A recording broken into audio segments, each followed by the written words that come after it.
Hey, thanks for making it to Veterans Info Tap. I'm glad you made it. What happens if the government shuts down? Are you still paid? Most of us know that answer, yes. But do you know beyond that answer of are you still getting your VA disability check? That's the real question.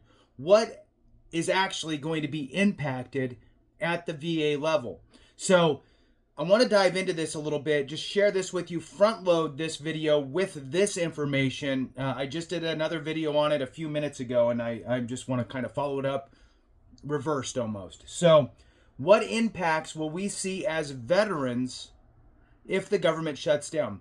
Again, there's certain things that are going to happen and be fine. You will be paid, you will, all that stuff. But let's dive into it here. Hit the thumbs up for me, subscribe, share with a friend, all that good stuff. I truly appreciate it.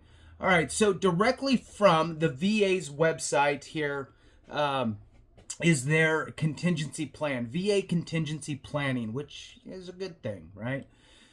So the Department of Veterans Affairs, VA, is committed to delivering world-class health care and benefits to veterans, their families, caregivers, and survivors, even in the event of a shutdown. Veterans will still be able to access their health care, benefits, and memorial services from VA.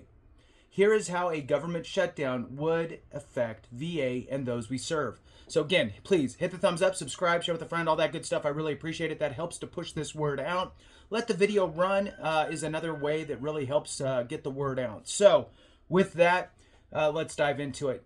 Not impacted by veterans, not impacted by the shutdown for VA, and then impacted during the shutdown for VA. So we'll dive through both of these so you're aware, and then I'm going to dive into an article that does a quick overview as well.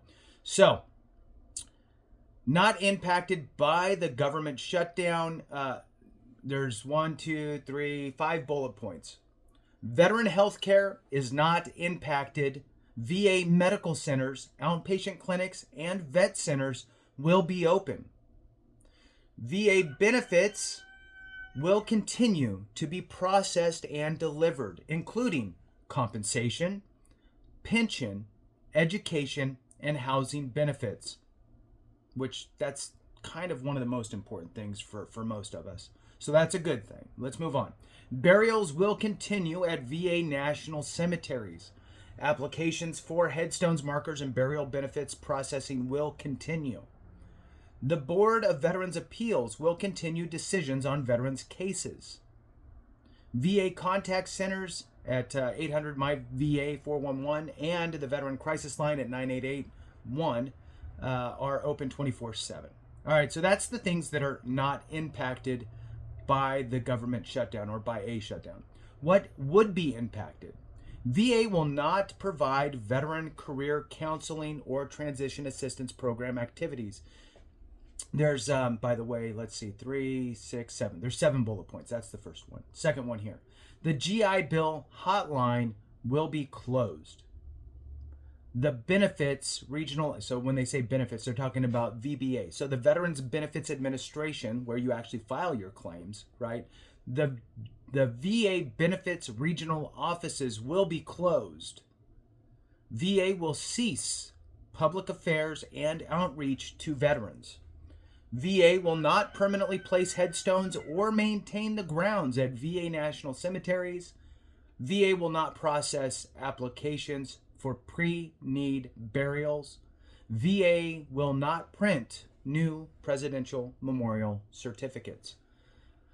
All right, now the article here is from Military Times, and I'm just jumping straight to the end to front load it here, and then I'll go into the other impacts that would concern military folks as well.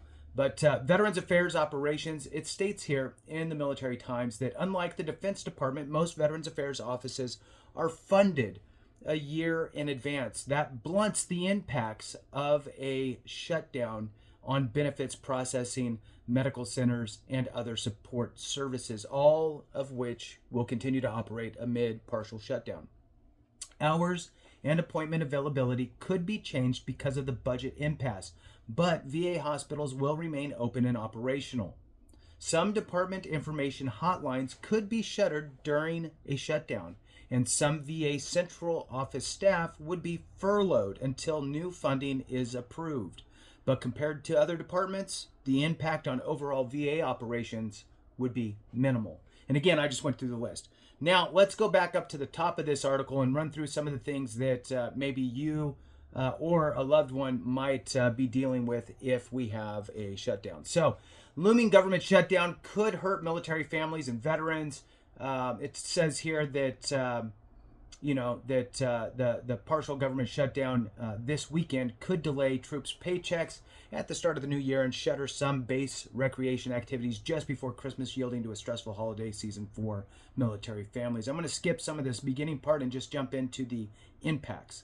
Military pay.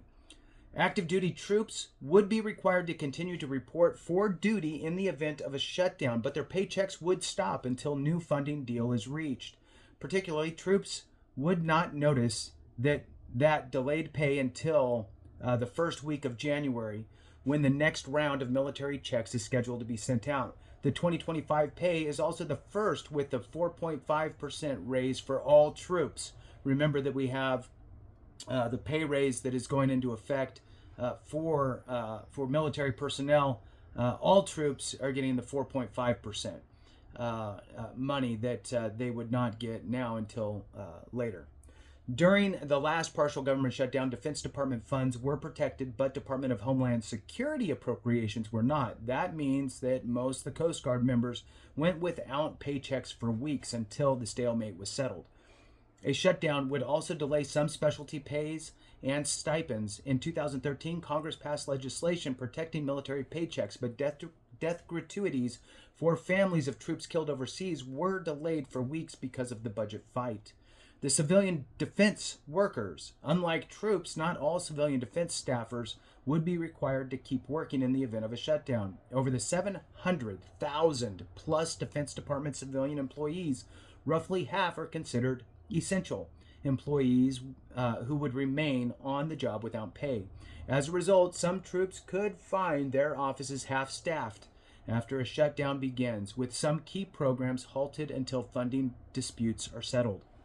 In 2013, most of the 350,000, that's that half of the 700,000, 350,000 furloughed Defense Department civilians were called back to work within a week without pay. Back pay for civilian employees is guaranteed thanks to a law passed in 2019, but the same does not go for contractors and subcontractors. In many cases, those workers are sent home and lose paychecks for the duration of the shutdown. Military medical sites. Critical medical and dental care are exempted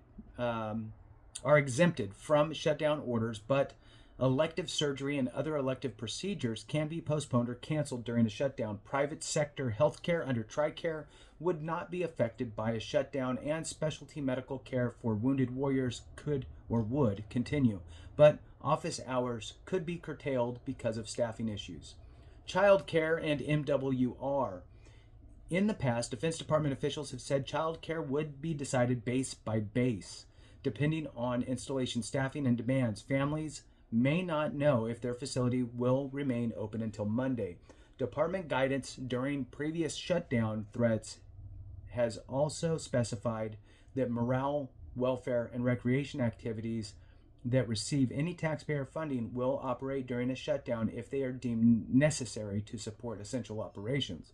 That includes mess halls, physical training, and child care activities required for readiness.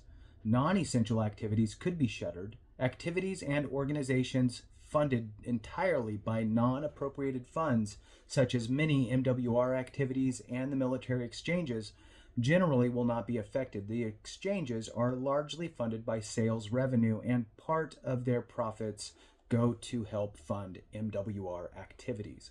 Commissaries, military grocery stores should not be affected unless the shutdown lasts several months. Defense Working Capital Fund activities, which include the Defense Commissary Agency, is permitted to continue to operate until cash reserves are exhausted.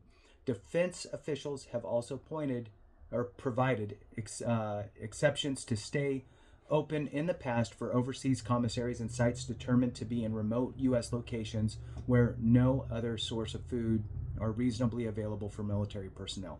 All right, with that, that concludes it. That's what we would be looking at in the event of a government shutdown. Thank you so much for watching. I appreciate you. Have a great one. And remember, if we don't take care of each other, something went wrong.